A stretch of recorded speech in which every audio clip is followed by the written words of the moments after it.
He spent his entire life believing that heaven was a guaranteed destination. After all, he never killed, never stole, never wished ill on anyone. In his mind, being a good person was a stamped passport to eternity. But now, before the white throne, the silence is deafening.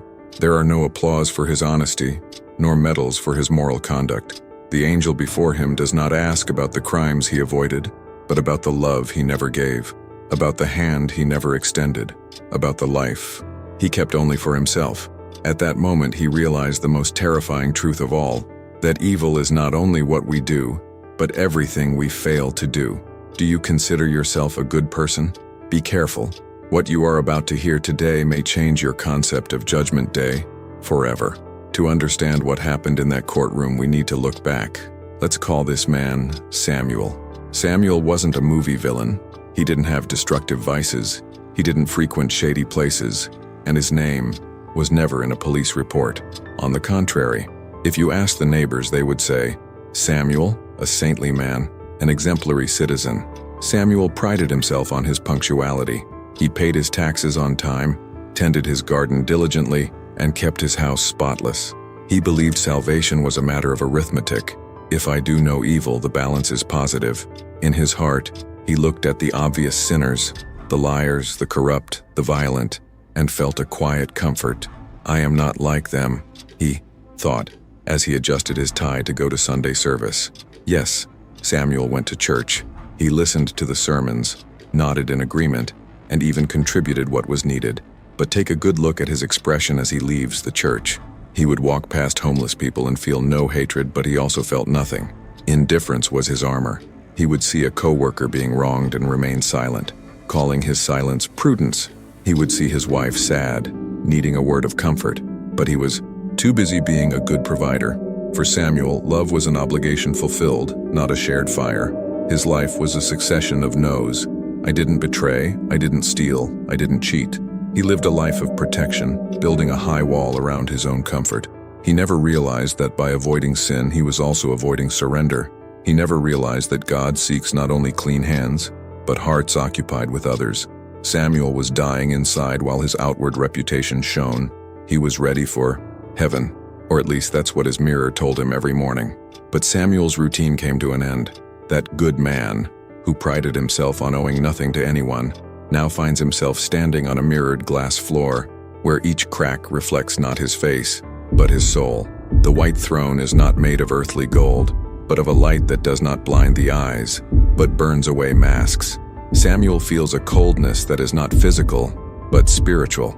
It is the coldness of one who realizes that, in that court, he is not the defendant of his own actions, but the defendant of his own essence. An angel, whose voice sounds like the wind in a cave, does not shout. He simply speaks, and each word resonates like a sentence. Samuel is confused. He expects the book to open to the pages of his donations, his days of worship, his debts paid. But the book that opens before him is not the book of good deeds. It is the book of life, and it is written with blood and fire, not with numbers and rules.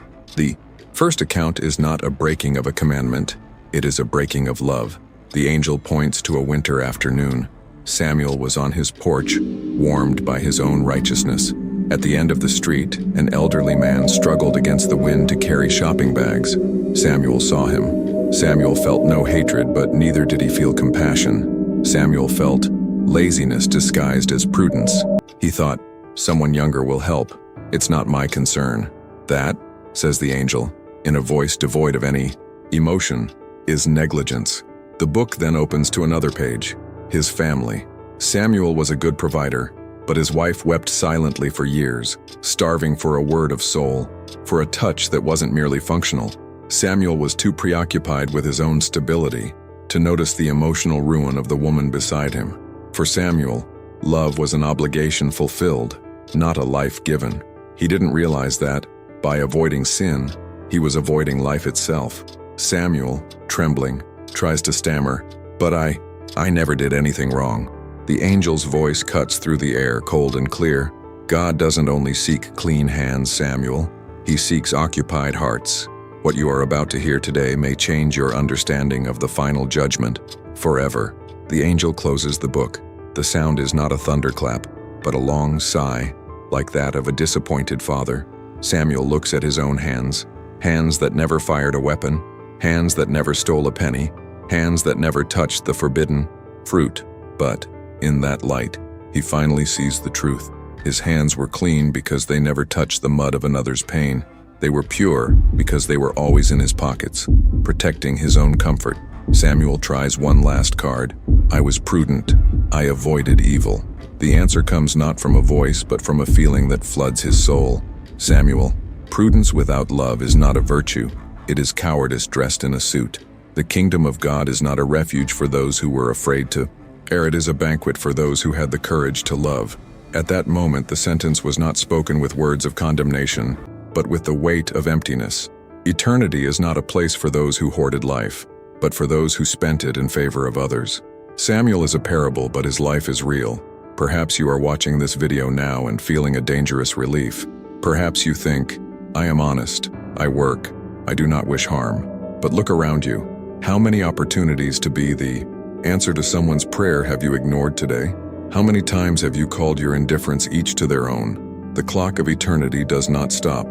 The final judgment will not be an interrogation about your secret crimes, but a revelation about the love you withheld. The good news is that while you listen to my voice, your book is still open. Tomorrow's pages haven't been written yet. You can still exchange passive kindness for active charity. You can still transform your do no harm into desperately doing good. Because in the end, before God, the silence of inaction screams louder than any sin. Are you prepared for what your book will say? If this story touched a deep place in your soul, don't keep that feeling to yourself.